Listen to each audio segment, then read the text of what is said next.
FileZilla is a free FTP client that you can use to access all of the files on your website.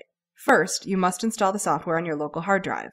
Go to FileZilla-project.org. Once there, click on Download FileZilla Client and choose the right file for your operating system from the list. I'm using Windows, so I'll choose the Windows file. I'm assuming that you've installed something on your computer before, so I'll run through the installation process very quickly.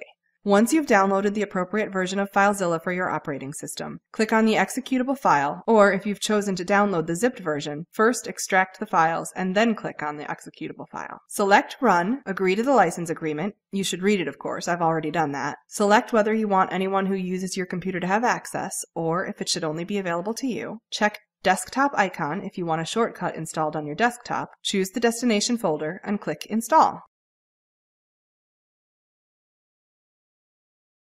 Once it's installed, start FileZilla. The left side of the interface is the local site, your hard drive, folder number 1 in the FTP explanation above. The right side of the interface is the remote site, your website's server location, folder number 2 in the FTP explanation above. You'll need to know your FTP hosting address, username, password, and port. Usually these are as follows. Host is ftp.yourdomain.com, whatever your domain happens to be. The username is your hosting account username.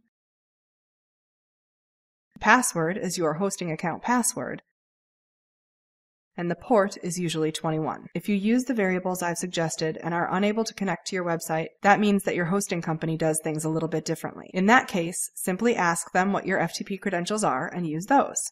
Now that you've connected to your server, you can easily access all of the files in your website. With the same drag and drop functionality that you use when moving a file from one folder to another on your desktop, you can move files back and forth between your website and your local hard drive. The public_HTML folder is where all of the files for your primary website will be located. Let's just make a few sample changes so you understand the functionality of the FileZilla software. First, let's create a new subfolder or subdirectory inside of our primary site. Simply right-click somewhere inside of the public HTML folder and choose Create Directory from the drop-down menu. Give your new directory a name and click OK.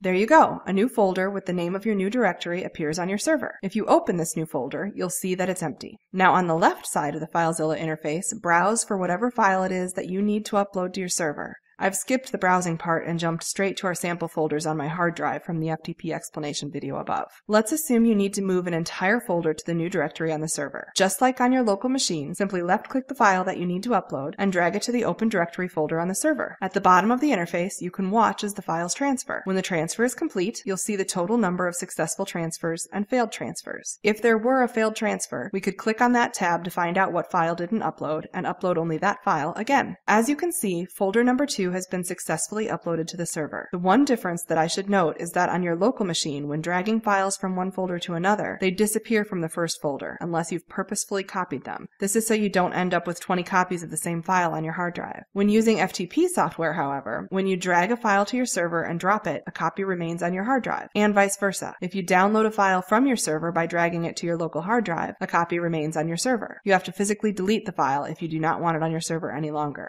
I'll show you how to do that in just a minute. If you don't want to use the drag and drop method, you can simply right-click on the folder that you need to upload and select Upload. It will automatically upload to whatever file is open on the server side of the interface. And there it is. Folder number 1 has been uploaded to the sample directory on the server. This is similar to the copy and paste method you might use on your local machine to copy a file from one folder to another. If ever you need to delete a file or folder from your server, that is equally simple. Just select the appropriate file, right-click, and choose Delete from the menu. Confirm your intention and the file will be deleted. This isn't reversible like it is with the trash can on your desktop, so do be sure that you really don't need the file or folder any longer before you do this. There you go. Folder number 2 and all of its contents have been deleted. Now let's take a quick look at how to move files from your server to your local machine. Let's put folder number 1 from your server inside of subfolder number 1 on your hard drive. First, open subfolder number 1 on your hard drive. Then, right-click on folder number 1 on your server and choose Download, or you could just drag the folder to the left side of the FileZilla interface. If the downloaded file doesn't appear on the hard drive side of FileZilla, the left, you may have to refresh the view.